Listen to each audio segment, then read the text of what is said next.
प्रिय विद्यार्थियों नमस्कार, अभिनंदन एवं स्वागत। प्रिय विद्यार्थियों, आज हम कबीर के संदर्भ में हमारे अध्ययन को आगे की ओर प्रशस्त करेंगे।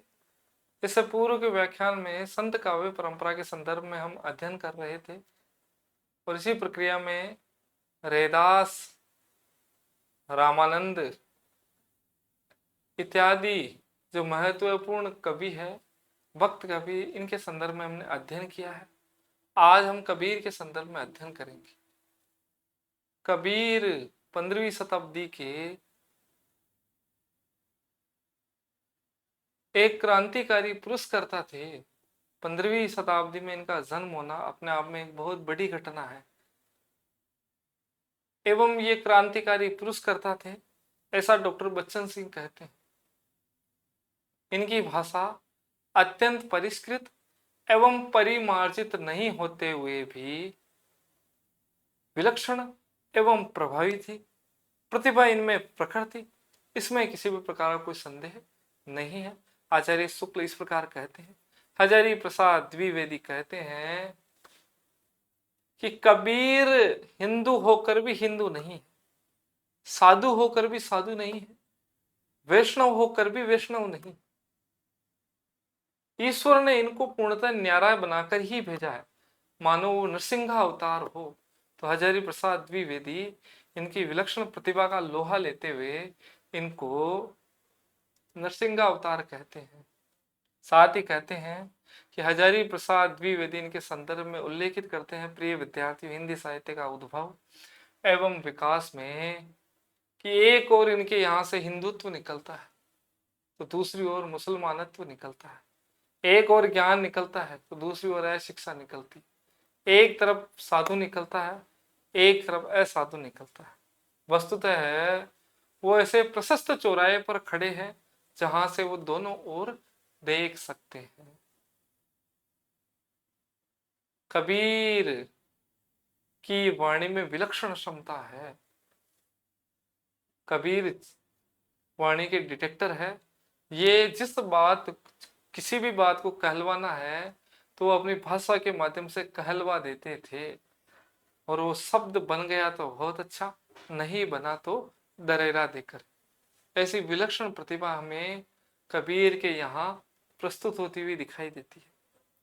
कबीर ने तात्कालिक समय की जितनी भी रूढ़िवादिता है उस पर प्रत्याघात किया है साथी, और एक आदर्श स्थिति अर्थात समाज के अंदर समन्वयात्मकता बनी रहे, सामंजस्य बना रहे, जो धर्म को लेकर जो राड़ छिड़ी रहती है समाज के वर्गों के मध्य, वो समाप्त हो। साथ ही साथ इनको लेकर चाहे हिंदू हो चाहे मुसलमान हो, इत्यादि धर्मों के अंदर जो कुत्सितताएं हैं, जो न्यूनताएं हैं, रूढ़िवादिताएं इत्यादि पर ये प्रहार करते हुए नजर आते हैं। जैसे हिंदू धर्म के संदर्भ में प्रचलित एवं प्रसिद्ध दोहे हैं इनके कि ढाई आखर प्रेम का, पोथी पढ़ पढ़ जग भया, पंडित भया न पोई, ढाई आखर प्रेम का पढ़े सो पंडित होय, कांकर पाथर जोर के मस्जिद ले चुनाए, ता चढ़ी मुल्ला बांग दे बहिरा हुआ खुदाए। ऐसा नहीं है साथियों कि इन्होंने धर्म विशेष एक पर ही आघात किया हो। इन्होंने ना तो हिंदुओं को बख्शा है ना मुसलमानों को बख्शा है। अर्थात जहां पर भी धर्म के संदर्भ में, जाति के संदर्भ में न्यूनताएं दिखाई देती है, ये खड़े हो जाते हैं उसके विपरीत विषय को रखने के लिए। इसलिए इनके काव्य में संत काव्य परंपरा की एक सबसे बड़ी विशेषता हमें दिखाई देती है, वो है खंडन मंडन। जगह जगह आलोचनात्मक जीवन इनके यहाँ दिखाई देता है। कबीर के यहाँ आलोचनाएं दो प्रकार की है, रचनात्मकता भी है। प्रतिपाद्य दो भागों में विभक्त कर सकते हैं, एक है रचनात्मकता से युक्त और दूसरा आलोचनात्मक। आलोचनात्मक में ये जगह जगह विभिन्न वर्गों की जो न्यूनताएं उन पर आघात करते हुए नजर आते हैं, और दूसरा रचनात्मकता में ये कबीर अपनी ओर से बहुत सारे विधानों को स्थापित करते हुए नजर आते हैं, चाहे भाषाई विधान हो, चाहे समाज के अंदर एक सुसंस्कृत सभ्यता का सृजन करना हो, समाज के वर्गों के मध्य सामंजस्य स्थापित हो। साथ ही साथ आत्माएं परमात्मा के विषयक जो विचार है वस्तुतः इनके रचनात्मक पहलू के अंतर्गत सम्मिलित होती है। ये किसी वर्ग को नहीं छोड़ते जहां इनको लगता है। वस्तुतः आज के समय में हम देखते हैं साथियों, कोई भी किसी की आलोचना करने पर इतनी सारी समस्याएं उसके पीछे पड़ जाती है। तो सोचिए, आज लोकतंत्र है, उस इस समय ऐसी स्थिति है तो राजतंत्रात्मक शासन व्यवस्था के अंदर दो वर्गों, दो धर्मों को जो एक दूसरे के कट्टर विरोधी उस समय भी रहे थे, उनके संदर्भ में उनकी जो धार्मिक, जो धर्म है अपने आप में किसी भी व्यक्ति के लिए एक प्राण के रूप में कार्य करता है, उसके बारे में भर्त्सना करना कदाचित एक देवी अवतार है वही कर सकता है। इसीलिए इनको आचार्य अपने हजारी प्रसाद द्विवेदी इनको नरसिंह अवतार की उपाधि तक दे देते। बकरी पाती खात है ताकि काड़ी खाल, जे नर बकरी खात है ताको कौन हवा। बकरी घास खाती है, उसके उपरांत भी उसकी खाल निकाली जाती है। जो नर बकरी खाते हैं उनकी क्या स्थिति हो सकती है। ऐसा नहीं है कि धर्म विशेष पर ही इन्होंने निशाना साधा हो। जो दोनों बड़े धर्म हैं इन पर ये अपनी दृष्टि को, अपने निशानों को सदैव तैयार रखा है इन्होंने दोनों धर्मों में। और दोनों धर्मों की न्यूनताओं पर ये सदैव अपने विषय को व्यंजित करते हुए दिखाई देते। कबीरा खड़ा बाजार में लय लुकुटी हाथ, जे घर फूके आपना चलो संग कबीरा, चलो हमारे साथ। कबीरा कहता है कि लठ है हाथ में और बाजार में खड़े हैं, जिसकी हिम्मत है इन सांसारिक मोह माया का त्याग करके केवल ईश्वरीय विधान में या सामाजिक रूढ़िवादिताओं को त्याग करने की हिम्मत रखता है तो अपने घर को फूंक दो और फिर मेरे साथ में चलो। इतने उस श्रृंखल एवं इतने क्रांतिकारी विचार है, इसलिए इनको क्रांतिकारी कहा जाता है। इसलिए बच्चन सिंह इनके संदर्भ में कहते हैं कि कबीर का जन्म वस्तुतः एक घटना है। जन्म कोई घटना नहीं होती, एक्सीडेंट नहीं, पर इनको घटना कह देते हैं। और क्रांतिकारी पुरस्कृता है। क्रांतिकारी में अगर किसी का नाम लिया जाए तो कबीर सर्वविदित रूप से इन्हीं नाम का प्रणयन होगा। ऐसे है कबीर। साथियों, परीक्षा की दृष्टि से हम देखें तो कबीर के संदर्भ में किस प्रकार की प्रश्नोत्तरी हो सकती है। सबसे पहले इनके जन्म विषय जो जानकारी, इस पर यदा कदा विषयावली हो जाती है। इनका जन्म 1398 काशी, इनकी मृत्यु 1518 है मगहर। पिता एवं माता कमाल कमाली, नीरू और नीमा इनके इनके जो माता एवं पिता है कमाल एवं कमाली। ध्यान रखिए साथियों, इनके जो माता एवं पिता है वो नीरू एवं नीमा। पुनश्च मैं बोलता हूँ, माता एवं पिता नीरू नीमा, पुत्र एवं पुत्री कमाल एवं कमाली। इनकी जो पत्नी है उनका नाम है, आटे की जो बनाया जाता है वो आटा जब गूथा जाता है तो लोई, इनकी जो पत्नी का नाम लोई है। तो इस प्रकार इनके पारिवारिक जीवन को लेकर पूछा जा सकता है। इनके गुरु रामानंद थे। कुछ विद्वान इनके संदर्भ में शेख तकी से अनुमान लगाते हैं। शेख तकी इनके गुरु थे और वो सिकंदर लोदी के समकालीन थे। और सिकंदर लोदी के कहने पर इनको गंगा में जंजीरों से बांध कर पटक दिया गया था। या कहीं कहीं ऐसे विधान का भी उपयोग जनश्रुतियां किंवदंतियां हैं कि इन पर काजी द्वारा हाथी चलाने का भी प्रसंग आता है। तो ये कुछ प्रसंग है जिसका उल्लेख इनकी कुछ पुस्तकें हैं उनमें और धर्मदास द्वारा भी किया गया है। तो एक तो इनके जन्म विषयक जानकारी इन पर पूछा जा सकता है। एक इनके रचना विधान के संदर्भ में पूछा जा सकता है। बीजक क्या है, साखी, सबद, रमेनी, या जो बीजक है उसकी जो कोई रचनाएं वगैरह, उसकी जो टीकाएं लिखी गई उस पर पूछा जा सकता है। कबीर वचनावली कब किसके द्वारा कैसे क्या उसको संपादित किया गया है। कबीर ग्रंथावली के संदर्भ में प्रश्नोत्तरी चल सकती है। तो इनके रचना विधान, साथ ही साथ रचना विधान के अंतर्गत इनकी भाषा शैली किस प्रकार कार्य करती है, या भाषा पर इनके लिए कहे गए शब्दों पर भी विचार किया जा सकता है। साथ ही साथ इनकी कुछ काव्य पंक्तियां हैं जो अत्यंत समीचीन है, प्रसिद्ध है, विवेचन योग्य है, उन पर प्रश्नोत्तरी चल सकती है, प्रश्नोत्तरी पूछी जा सकती है आपसे। बच्चन सिंह के कुछ कथन, हजारी प्रसाद द्विवेदी के कथन और रामचंद्र शुक्ल के कथनों के कथन जो अत्यंत महत्वपूर्ण है, अपरिहार्य है, उनके संदर्भ में आपसे प्रश्नोत्तरी चल सकती है। तो ये महत्वपूर्ण विषयावली है जो कबीर के संदर्भ में प्रश्नोत्तरी पूछी जाती है। साथियों, आप व्यापकता को लेकर कदापि निराश ना हो। विषय वस्तु की व्यापकता आपके बौद्धिक ज्ञान को बढ़ाने का कार्य करती है।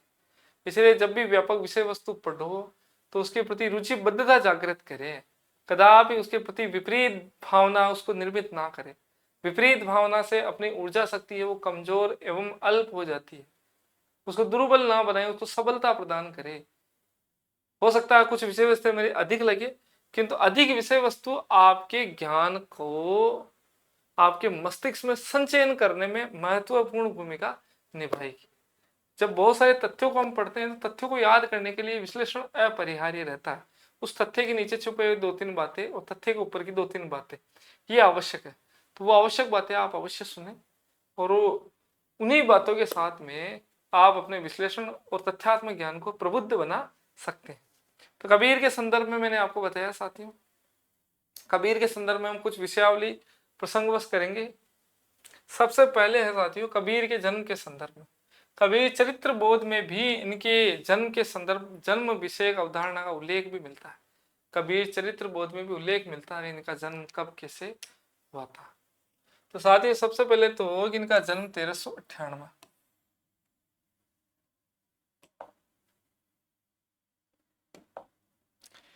इनका जन्म 1398 काशी के अंदर, 1518 के अंदर मगहर में मृत्यु हुई। और इनके जन्म के संदर्भ में कबीर चरित्र बोध उल्लेख करता है। माता पिता नीरू नीमा, पुत्र पुत्री कमाल कमाली, पत्नी लोही, इनके गुरु रामानंद। दविस्तान के जो लेखक है मोहसिन फानी तथा प्रसंग पारिजात के लेखक है चेतन दास, ये भी कबीर के गुरु रामानंद को मानते हैं। ये मैंने क्षण पूर्व भी इन विषयों के बारे में आपको मुख्य रूप से अवगत कराया है। साथियों किसी भी विषयावली को दीर्घकालीन स्मृति में संग्रहित करने का सबसे अच्छा तरीका आप बिंदुवार बोल लो।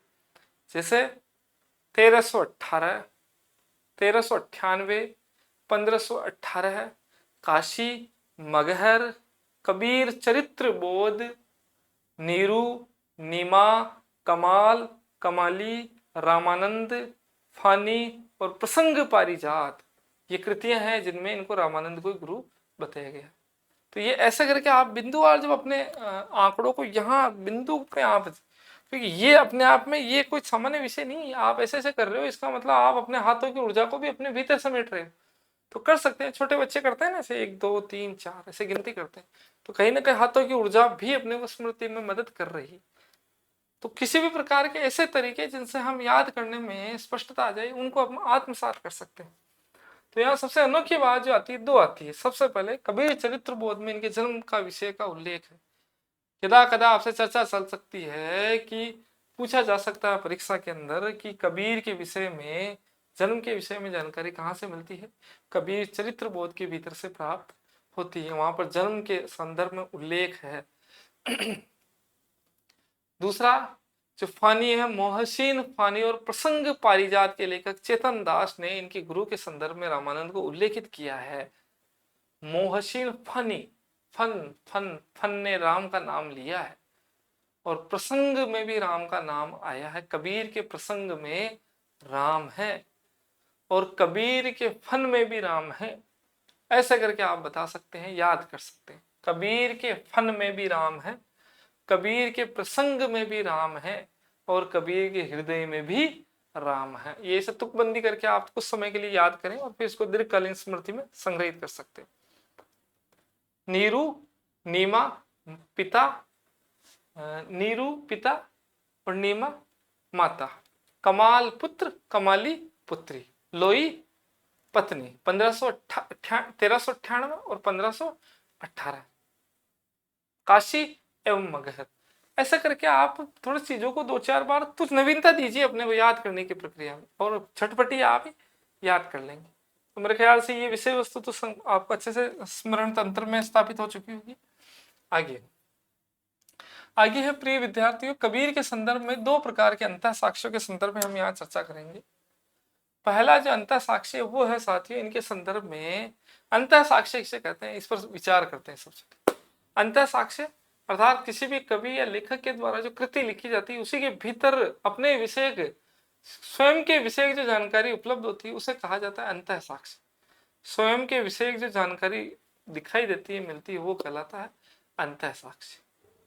जैसे कबीर ने अपनी कविताएं लिखी, काव्य लिखा, और कबीर ने जो काव्य लिखा उसी के भीतर ऐसे रचनाएं, ऐसे विषय वस्तु का उल्लेख किया है जैसे इनके जन्म एवं इनके जीवन काल के संदर्भ में हम जानकारी को प्राप्त कर सकते हैं। ऐसे विषयों का उल्लेख वहां पर प्राप्त होता है। तो यह है अंतः साक्ष्य।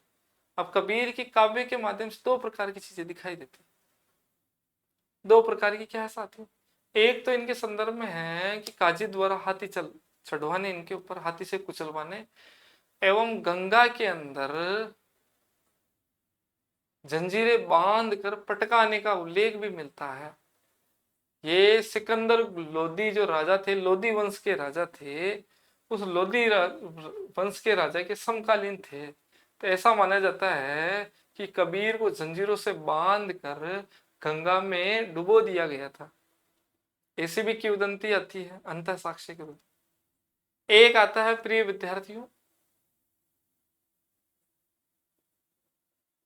कि काजी द्वारा इन पर हाथी चलाने हैं, उनका उल्लेख भी इनके भीतर से मिलता है।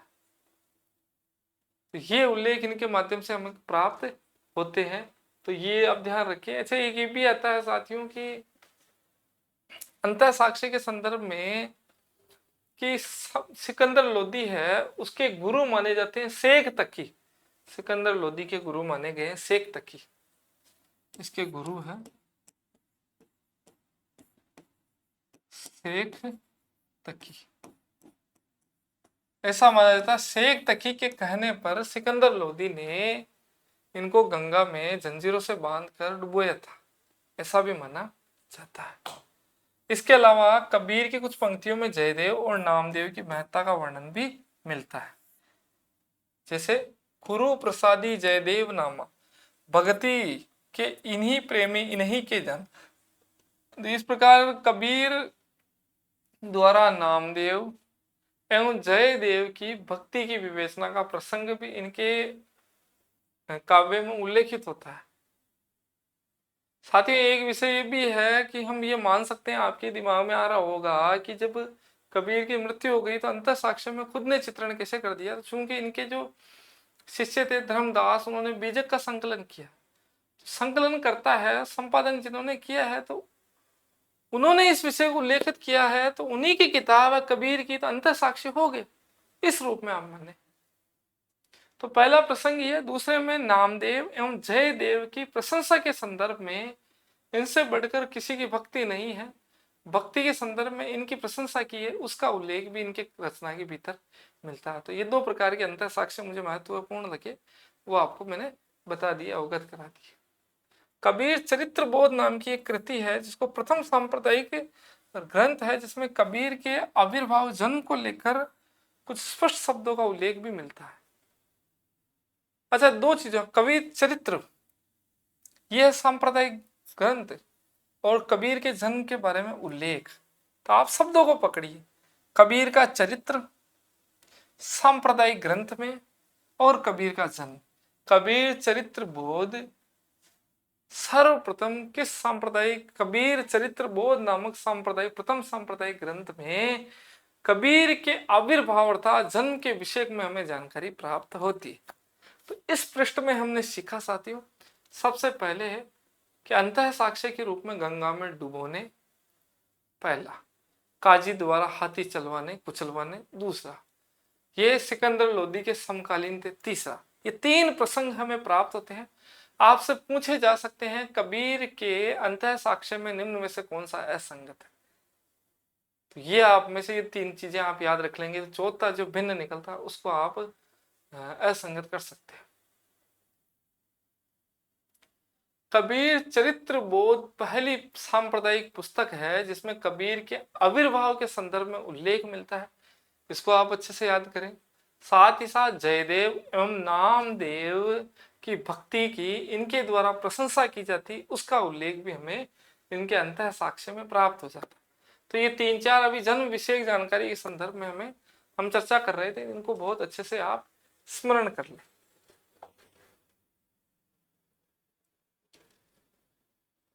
ये मैंने बता भी दिया है। कुछ अनुयायी शेख तकी को भी इनका गुरु मानते हैं और ये सिकंदर लोदी के समकालीन थे, ये हम पढ़ चुके हैं। शेख तकी दिल्ली के बादशाह सिकंदर लोदी के समकालीन थे। कुछ लोगों का मत है कि सिकंदर लोदी के पीर थे, उन्हीं के कहने पर कबीर साहब को जंजीर से बांधकर गंगा में डुबाया था। कबीर के शिष्य धर्मदास ने भी इस घटना का उल्लेख किया था। सिकंदर लोदी द्वारा किए गए अत्याचारों का चित्र अनंत दास की जो कृति है कबीर परिचय में है। अब यहां से दो तीन बातें जो पुरानी है और नई है दोनों पर चर्चा करते हैं। पहला है शेख तकी कबीर के गुरु रामानंद।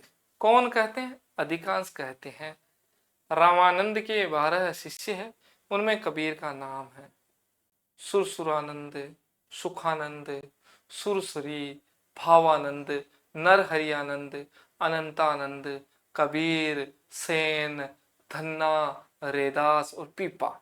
ये 12 संत है, उनमें एक नाम है कबीर। कबीर के गुरु है रामानंद। ऐसा कौन मानते हैं? दाविस्तान के मोहसिन फानी और दूसरा प्रसंग पारिजात के लेखक चेतन दास, ये मानते हैं। दोनों पुस्तकों में इनको रामानंद को इनका गुरु माना गया। अब जो इनके अंतः साक्ष्य है उनमें भी कुछ चित्रण मिलता है एवं अंतः साक्ष्य के आधार पर, या हम यूं कहें कि धर्मदास ने इनके संदर्भ में चित्रण किया है। अब अंतः साक्ष्य है तो धर्मदास ने ही चित्रण किया। बात वो कि वही है साथियों कि अंतः साक्ष्य मैंने आपको बताया था कि इनके जो संपादन करता है, संकलन करता है, वही इस विषय को स्पष्ट करेंगे। कबीर तो मृत्यु को प्राप्त कर चुके हैं, तो फिर कबीर तो लिखने से रहा उन विषयों को, उनकी आत्मा तो लिखने से रही आके, एक सामान्य से तर्क का विषय है। तो धर्मदास ने संकलन किया है बीजक का और कृति है कबीर की। उसमें स्पष्टतः लिखा है कि शेख तकी है वो भी क्या माने गए? गुरु माने गए। किनके? कबीर के। और शेख तकी को सिकंदर लोदी का भी गुरु माना गया है। और सिकंदर लोदी को कहा और इनको बांधकर गंगा में पटक दिया गया। ये बात आती है, ये प्रसंग हमें प्राप्त होता है। तो ये तो हो गया साथियों स्पष्ट है। दूसरा, सिकंदर लोदी द्वारा जो अत्याचार किए गए, इसका उल्लेख अनंत दास द्वारा कबीर परिचय, अनंत है परिचय, अनंत है। कबीर का परिचय क्या है साथियों? अनंत है। और उस अनंत परिचय को कौन प्रदान करता है? स्वयं कबीर ही, सिकंदर प्रदान करता है, ऐसे बता सकते हो। कबीर परिचय, कबीर का परिचय अनंत है, उसको कौन प्रदान करता है? सिकंदर। तो ऐसे आप जमो कि सिकंदर लोदी के अत्याचारों के संदर्भ में कबीर परिचय में अनंत दास ने जिक्र किया है। ये विषय वस्तु आपको स्पष्ट हो जानी चाहिए। ये काफी महत्वपूर्ण है साथियों कि इनके अत्याचारों का चित्रण कौन करते हैं? अनंत दास करते हैं इनके अत्याचारों के संदर्भ में। तो ये काफी महत्वपूर्ण, इस विषय को आप बहुत अच्छे से स्मरण रखिए। आगे है साथियों, कबीर के संदर्भ में साथियों कुछ विद्वान अलग अलग प्रकार से अपने मतों को व्यक्त करते हैं। कुछ कबीर को समाज सुधारक पहले मानते हैं, कुछ कबीर को कवि के रूप में सर्वप्रथम देखते हैं और कुछ कवि भक्त के रूप में देखते हैं। वस्तुतः कबीर सबसे प्रथम समाज सुधारक थे। उनकी जो लेखनी है, उनके जो शब्द है, वस्तुतः समाज में विद्यमान विभिन्न वर्गों की दयनीय स्थिति, समाज के अंदर विद्यमान रूढ़िवादिता, चरित्रहीनता, नैतिक पतन, चाहे धर्मों को लेकर लोगों के मध्य हो रहे वैमनस्य, धर्मों में विद्यमान विभिन्न प्रकार की अल्पज्ञता या अल्पता को लेकर इनके विषयों पर इनके शब्द चले थे। इसलिए समाज सुधारक कबीर सर्वप्रथम है। कबीर के विषय में हम देखें साथियों, कबीर के यहाँ क्रांति है।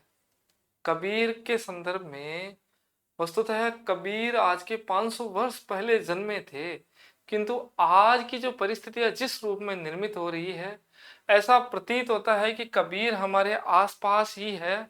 जो उस समय जिन परिस्थितियों को उन्होंने चित्रण किया, कदाचित वो की वो स्थितियां आज भी जस की तस विद्यमान है।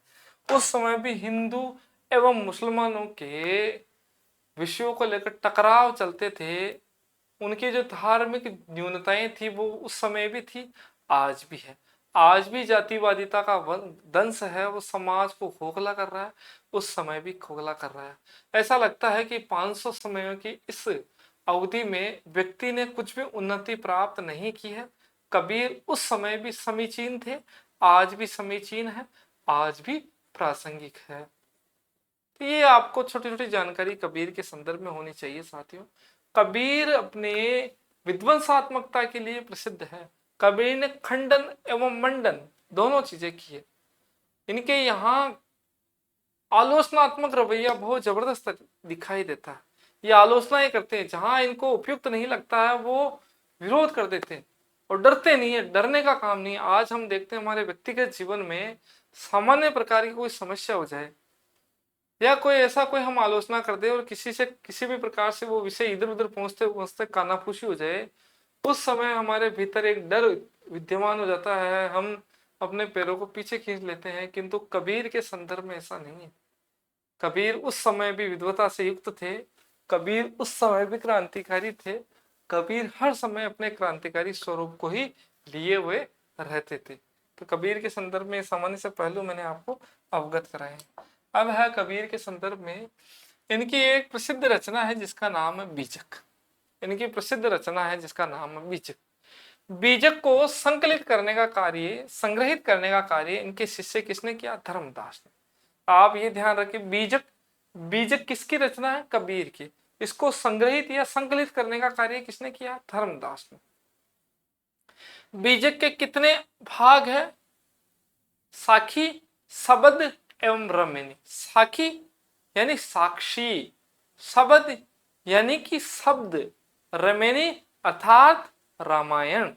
ये इनके शाब्दिक अर्थ के रूप में व्यंजित किए जाते हैं। ये भी आपको याद होने चाहिए। ये संकलन कब किया है? 1464 ईस्वी के अंदर धर्मदास द्वारा बीजक का संकलन किया गया है। हजारी प्रसाद द्विवेदी ने इस ग्रंथ की कुछ टीकाओं का उद्धरण किया है जो काफी प्रसिद्ध है। इनकी जो त्रिज्या नामक टीका है, ये बहुत प्रसिद्ध टीका है।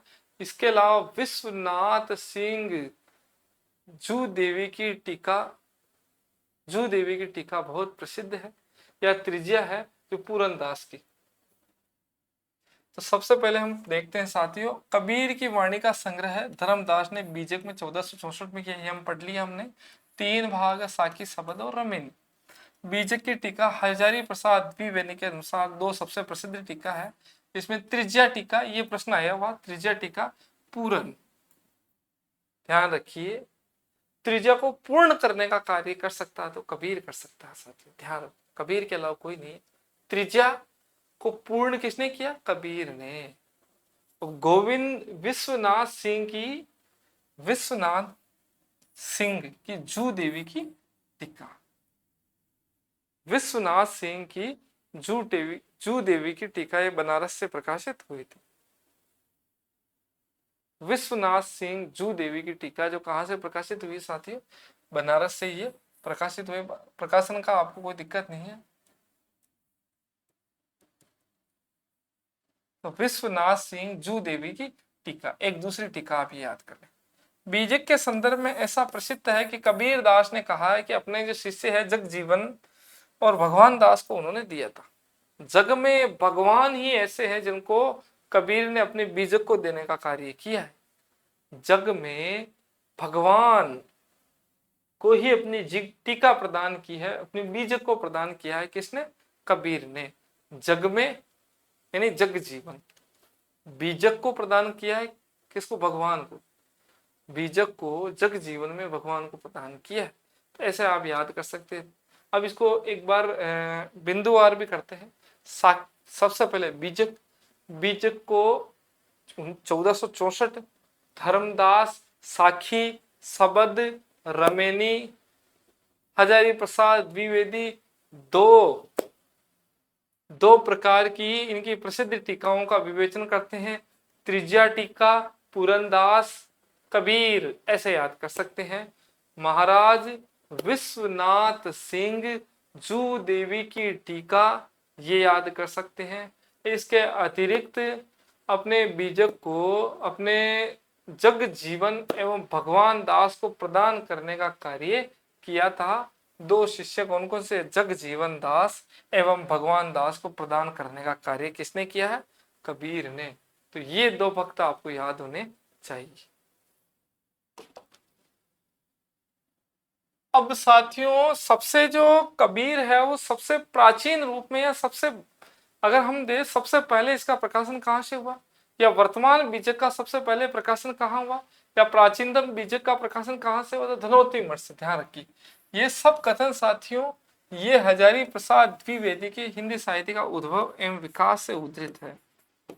हजारी प्रसाद द्विवेदी यहां से उद्धृत है। बीजक का महत्वपूर्ण अंश है रमेनिया। बीजक का महत्वपूर्ण अंश क्या है साथियों? रमेनिया। सात सात चौपाई के बाद में एक दोहे का विधान इसमें दिखाई देता है, एवं कबीर पंथी इनको साखी कहते हैं, ऐसा ध्यान पड़ता है हमें। साधारणतः सात सात चौपाइयों के बाद में एक एक दोहा संकलित है, जिसे कबीर पंथी साखी के नाम से जाने जानते हैं। अब यहाँ तुलनात्मक अध्ययन, तुलनात्मक अध्ययन क्या है? बीजक में जिसे ज्ञान चौतीसा कहा जाता है, यहां ध्यान दे, बीजक में जिसे ज्ञान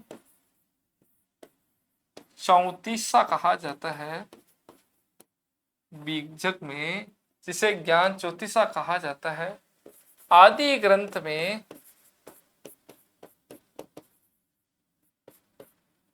इसको 52 अखरी कहा जाता है। 52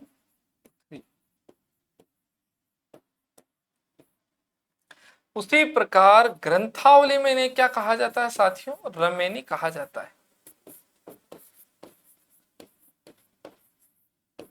ये भी हजारी प्रसाद द्विवेदी। अब आपका प्रश्न कैसे बन सकता है कि बीजक में जिसे ज्ञान चौतीसा कहा जाता है, आदि ग्रंथ में 52 अखरी कहा जाता है, कबीर ग्रंथावली में इसे क्या कहा जाता है? साखी, सबद या रमेनी या उपयुक्त सभी? आप ध्यान दे, रमेनी कहा जाता है। ऐसा प्रश्न आ सकता है, इसलिए मैंने इसको उद्धृत किया है। तो प्रिय विद्यार्थी, यहां से 3-4 प्रश्न बनते हैं, इसको वापस से दोहराते हैं। वर्तमान बीजक 8वीं शताब्दी में धनोटी मठ से प्रकाशित हुआ था।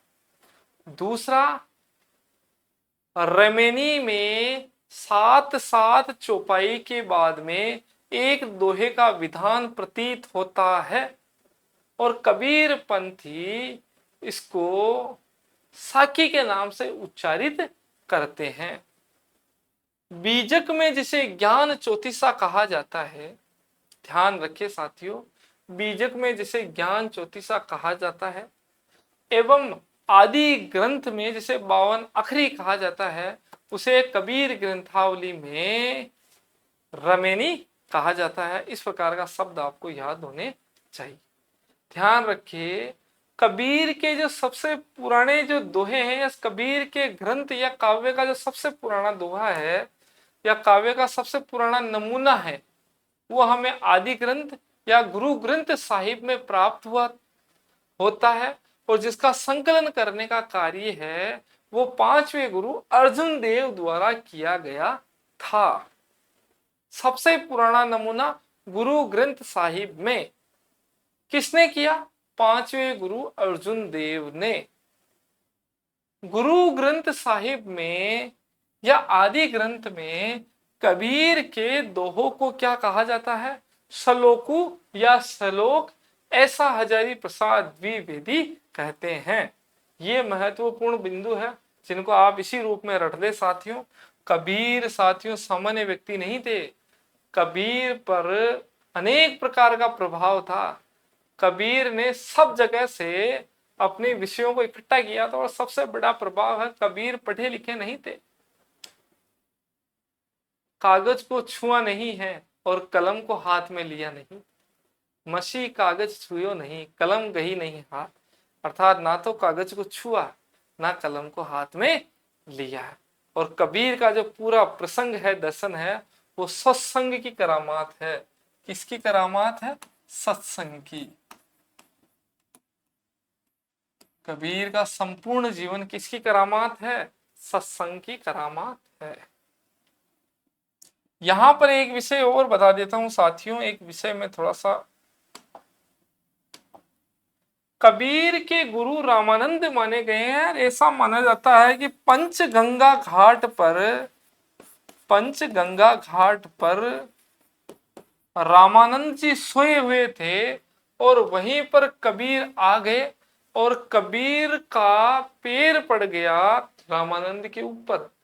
तो रामानंद ने कहा राम राम, और कबीर ने इसी मंत्र को ग्रहण कर लिया प्रसाद स्वरूप और इसी गुरु मंत्र को मान लिया।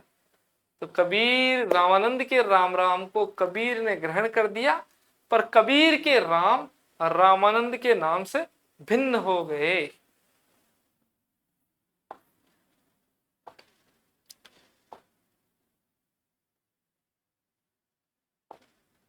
आगे हो गया ये।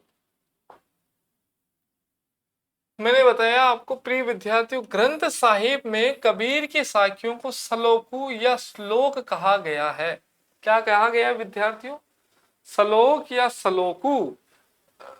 कबीर वचनावली, कबीर वचनावली की सबसे प्राचीनतम जो कृति है वो हमें संवत 1561 में प्राप्त होती है और ये बताते हैं आचार्य रामचंद्र शुक्ल। ये जो प्रश्न है ये मैंने साथियों आचार्य रामचंद्र शुक्ल की पुस्तक से उद्धृत किया है। कबीर दास जी की जो ग्रंथावली है उसको संग्रहित करने का कार्य किया है श्याम सुंदर दास ने, कबीर ग्रंथावली। और कबीर वचनावली है, इसको संपादित करने का कार्य किया है अयोध्या सिंह उपाध्याय हरिओल। अब इसको समझने का देखते हैं। श्याम अर्थात कृष्ण, कृष्ण के ग्रंथ भरे पड़े हैं, कृष्ण एवं कबीर के ग्रंथ भरे पड़े हैं, श्याम और कबीर के ग्रंथ भरे पड़े हैं, याद हो गया। कबीर वचनावली, वचन जाए प्राण जाए पर वचन न जाए, अयोध्या के संदर्भ में ऐसा कहा जाता है। तो कबीर वचनावली और वचन से कौन नहीं मुखरते हैं? श्री राम, अयोध्या के राम। वचन प्राण जाए पर वचन न जाए, मंगल भवन अमंगल हारी, द्रव सुदर्शन अचर बिहारी। इस प्रकार की पंक्तियों में आता है प्राण जाए पर वचन न जाए।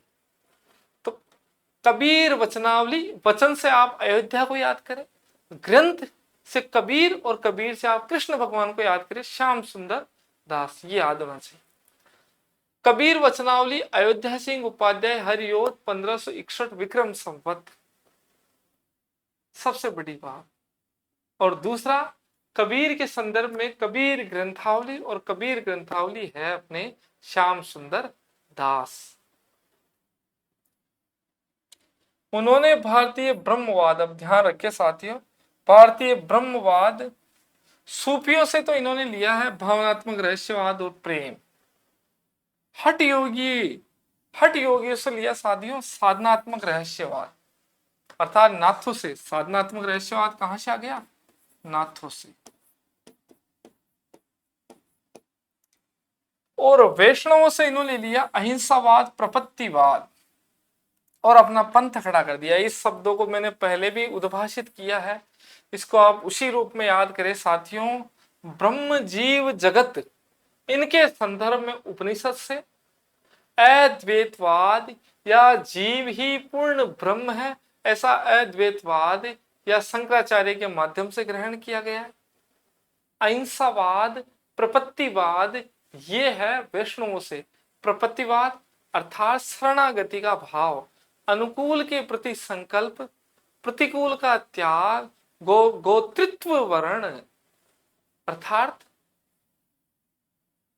ईश्वर का वर्ण, कार्पण्य, आत्म निक्षेप, ये जो 6 भाव है, ये 6 भाव कहलाते हैं प्रपत्तिवाद, और ये वैष्णवों से संबंधित है साथी।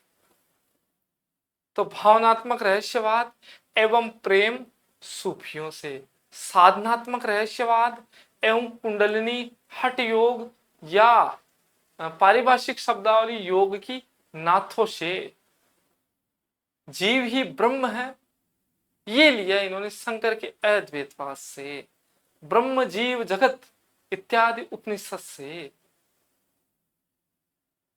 जो उलट भाषिया है ये है सिद्धों से, संध्याभाषा शैली का ही अगला प्रकार है उलट भाषी, ये ग्रहण किए सिद्धों से। तो ये चीज आपको ध्यान होनी चाहिए।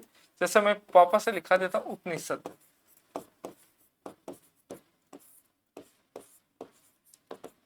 ब्रह्म, जीव, जगत, माया, इनकी दार्शनिक विवेचना उपनिषद से।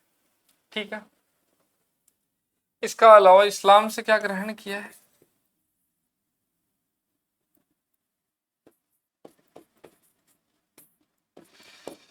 इस्लाम से ग्रहण करते हैं साथियों मूर्ति पूजा,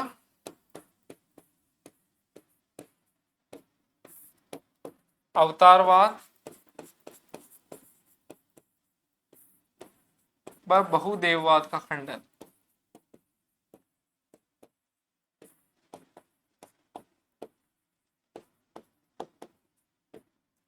ये विषयावली आपको ज्ञात होनी चाहिए।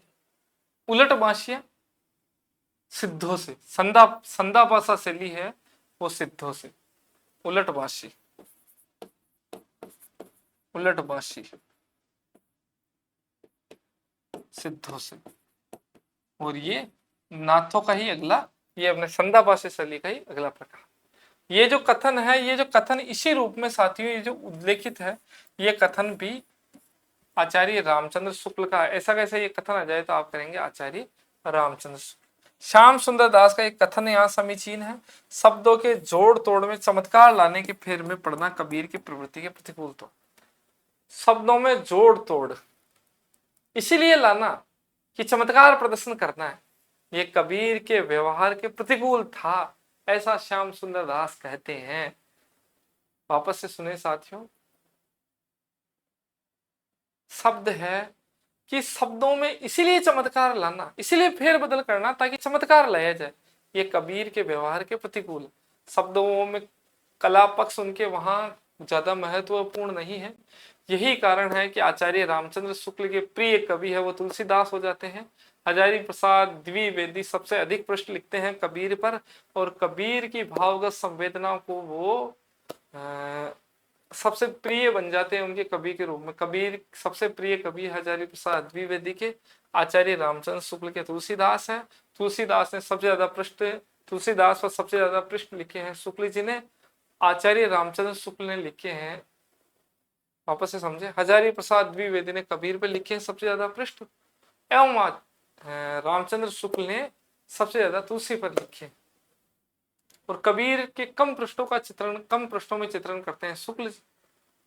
जबकि हजारी प्रसाद द्विवेदी कहते हैं कि कबीर अपने इच्छा अनुसार किसी भी बात को शब्दों से कहलवा देते हैं, भाषा के माध्यम से कहलवा देते हैं। सीधा सीधा बन गया तो बहुत अच्छा, नहीं तो दरेरा देकर धक्के मारकर ये शब्द से अपने विषय को लिखलवा ही देते हैं। कबीर के एक और हिंदुत्व निकलता है, दूसरी ओर मुसलमानत्व निकलता है। एक तरफ साधु निकलता है, एक तरफ असाधु या अशिक्षा निकलती है। कबीर उस प्रशस्त चौराहे पर खड़े हैं जहां पर वो दोनों ओर वो देख सकते हैं। कबीर को एक न्यारा ही बना के भगवान ने भेजा है, इसलिए हजारी प्रसाद द्विवेदी इन संबोधनों का उपयोग करते हैं। तो ये चीजें मेरे ख्याल से स्पष्ट हो गई होगी साथियों। भावनात्मक रहस्यवाद के बारे में पढ़ते हैं।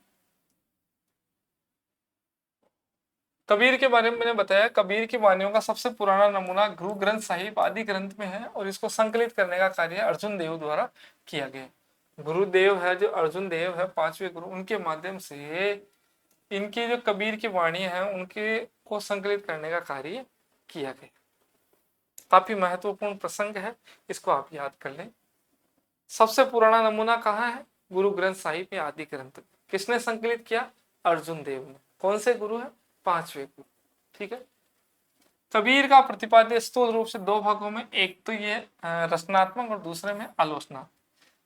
अब रचनात्मक अर्थात वो आत्मा और परमात्मा के संबंध में अपने विषयों को व्यक्त करते हैं, वहां तो है साथियों रचना, आत्मा एवं परमात्मा के विषय में है रचनात्मक। और जहां पर वो समाज के अंदर जो रूढ़िवादिताएं हैं, जो कुरीतियां विद्यमान है, उस पर वज्राघात करते हैं, वो है आलोचनात्मक। जैसे रचनात्मक के अंदर दुल्हिनी गावो मंगल चार, मोरे घर आए राजा राम भरतार, तन रत करी में मन रत करी। तो इसमें वो रचनात्मक विधान व्यक्त करते हैं। या चरित्र के संदर्भ में अपने विषयों को व्यक्त करते हैं, आत्मा परमात्मा के संदर्भ में अपने विषयों को व्यक्त करते हैं। जहाँ के मुख माथा नहीं, ना ही रूप कुरूप, पुहुप बासते पातरा, ऐसा तत्व अनूप। अर्थात कि परमात्मा के रूप का चित्रण करते हुए कहते हैं कि परमात्मा कि माथा नहीं है, ना मुख है, ना रूप है, ना कुरूप है, और वो बांस के अंदर जो छिद्र होता उससे भी पतले हैं। ऐसा ऐसा अनोखा जो रूप है वो मेरे परमपिता परमेश्वर का है। और आलोचना में मैंने बताया है, खूब सारे ये विरोध करते हैं, संसार में विद्यमान कुरीतियां रूढ़िवादिताएं उनके संदर्भ में जमकर प्रहार वज्राघात करते हैं। श्याम सुंदर दास ने खड़ी बोली, राजस्थानी, पंजाबी, ब्रज और पूर्वी दिल्ली के आधार पर इनकी वाणी को पंचमेल खिचड़ी कहा है। इनकी वाणी को क्या कहा साथियों? पंचमेल खिचड़ी। जबकि आचार्य रामचंद्र शुक्ल इनकी वाणी को क्या कहते हैं? रामचंद्र शुक्ल इनकी वाणी के संदर्भ में क्या कहते हैं? इनकी वाणी को सदुगड़ी बताते हैं। सदुगड़ी, ध्यान रखिए, आचार्य रामचंद्र शुक्ल इनकी वाणी को सदुगड़ी बताते हैं। श्याम सुंदर दास ने पंचमेल खिचड़ी कहा है, और हजारी प्रसाद द्विवेदी ने वाणी का डिटेक्टर कहा है। यदि भी आगे आ जाएगा, फिर भी प्रसंगवश लिखाना आवश्यक है। आचार्य प्रसाद द्विवेदी ने वाणी का डिटेक्टर, वाणी का डिटेक्टर इनको कहा है श्याम सुंदर दास। ध्यान रखिए, सबसे पहले खड़ी बोली यानी हिंदी, राजस्थानी, पास में है ब्रज, ऊपर की तरफ खड़ी पंजाबी, और दाईं तरफ है अपने राजस्थान के वो है अपने पूर्वी बोली। ऐसा करके हम बता सकते हैं इनके संदर्भ में 5 बोलियों का। आईने अकबरी में मुवाहिद कहा गया, ध्यान रखिए आप, इनके लिए एक शब्द उपयोग में आता है आईने अकबरी में, वो है मुवाहिद। इनके लिए एक शब्द उपयोग में आता है आईने अकबरी में, एक शब्द काम में लिया गया जो है मुवाहिद। क्या है साथियों? मुवाहिद। कबीर के उत्तराधिकारी धर्मदास एवं कमाल थे। आपसे पूछा जाता है, कमाल कर दिया धर्मदास ने, कबीर के धर्म ने कमाल कर दिया। कबीर के उत्तर ने धर्म में कमाल कर दिया। कबीर के उत्तर ने धर्म में कमाल कर दिया, ऐसे याद कर सकते हो। कबीर के उत्तर में धर्म भी है और कमाल भी है। कबीर के उत्तर में धर्म है और उसमें कमाल है, ऐसे आप बता सकते हैं। ये कुछ सामग्री है जो साथियों आपके लिए काफी उपयोगी रहेगी। कबीर दास जी के श्याम सुंदर दास ने रहस्यवादी कवियों में कबीर को पहला स्थान दिया। कबीर रहस्यवाद में कबीर कौन से है? पहले। रहस्यवाद किसे कहते हैं साथ? रहस्यवाद किसे कहते हैं? आप ध्यान दे, जब आत्मा, परमात्मा, जीव, जगत, ब्रह्म इत्यादि विषयों पर विचार रखे जाते हैं, रहस्यवाद। जब आत्मा का परमात्मा से संबंध स्थापित किया जाता है तो वो रहस्यवाद। जब ब्रह्म, जीव, जगत के इन सुलझे पहलुओं के बारे में हमारे संबंध स्थापित किए जाते हैं तो वो रहस्यवाद है। ये रहस्यवाद है साथियों, इनके बारे में आप अच्छे से याद करें। इसके अतिरिक्त रहस्यवाद के संदर्भ में ये भी देखिए, जब लौकिक जीवन का अलौकिक जीवन से जब चित्रण स्थापित किया जाता है तो ये भी रहस्यवाद है। आत्मा का परमात्मा से सन्निवेश या सन्निकटता स्थापित की जाती है, वो भी रहस्यवाद है। तो हिंदी में रहस्यवाद का पहल चित्रण कबीर में दिखाई देता है, ऐसा श्याम सुंदर दास कहते हैं। कबीर के राम रामानंद के राम से भिन्न है। कबीर कहते हैं, मसी कागज छुयो नहीं, कलम गई नहीं हाथ। मैंने कागज को छुआ भी नहीं है, ना कलम को कभी हाथ में लिया। दशरथ सुत तिहु लोक बखाना, राम नाम के मरम है। दशरथ के जो पुत्र है, उस पुत्र राम से मेरा राम भिन्न है। राम है वो एक राम और दशरथ का पुत्र है, और मेरा नाम है वो जगत में बखाया जाने वाला है, तीनों लोग में उसकी चर्चा की जाती है, वो है मेरा राम। तीनों लोग के अंदर मेरा नाम है, सबसे अलग है, न्यारा है। तुम जिन जानो गीत है ये निज ब्रह्म विचार। तुम जानते हो कि ये मेरे गीत है, पर वस्तुतः ये मेरे विचार है, ये ब्रह्म के बारे में विचार है। उलटवासी की ये जो परिभाषा है वो डॉक्टर बच्चन सिंह की है साथियों। ऐसा कथन जो लोकलाज से भिन्न रूप में जिस विषय पर लोग विश्वास करते हैं उससे विपरीत विषय को व्यक्त कर दिया जाए। जैसे मैं कह दूं गाय के 2 पैर हैं, ये विश्वास किए जाने वाले योग्य विषय नहीं। मैं कह दूं कि गाय को आदमी चरा रहा है, या आदमी को गाय चरा रही, तो ये उल्टा विषय हो गया, ये नहीं मानने योग्य विषय। उलटवासी अर्थात किसी विषय को जो रचना में है, जो व्यवहार में है, उसको उसके विपरीत रूप में व्यक्त किया जाना कहलाता है उलटवासी। जो विषय व्यवहार में है उसको विपरीत रूप में व्यक्त किया जाना वो कहलाता है उलटवासी। जैसे गाय सिंह को, वस्तुतः सिंह गाय को खाता है, शिकार करता है, पर मैं बोल दूं कि गाय सिंह को खा रही है, तो ये हो गई उलटवासी। जो कुछ लोग में विश्वसनीय तरीके से कहा जाता है उसे उलटकर कहना उलटवासी। लोक में कहा जाता है सिंह ने गाय को मारा, कबीर ने कहेंगे कि गाय ने सिंह को मारा है। ये साथियों कबीर दास जी के संदर्भ में ऐसे उलटवासी का मतलब आंखों के सामने पर्दा छाना, आंखों के सामने पर्दा छा जाता है। अर्थात जो उलटवासियां हैं उनका जो अर्थ है वो सामान्य अभिधेय अर्थ में नहीं खुलकर प्रतीकों में खुलता है, ये रूपकों में खुलता है। और सामान्य जो जनता है उसके लिए इस प्रकार का अर्थ है वो क्लिष्टता से युक्त रहता है, ये सहज ही ग्राह्य नहीं होता है, थोड़ी सी जटिलता ही रहती है। ये प्रतीकों रूपों में इनका व्यंग्यार्थ व्यक्त होता है। तो ये है अपने साथियों उलटवासी। साथियों आज हमने इसके संदर्भ में अध्ययन किया है। कबीर के दूसरे भाग को लेकर पुनः से कल उपस्थित होते हैं। धन्यवाद, नमस्कार।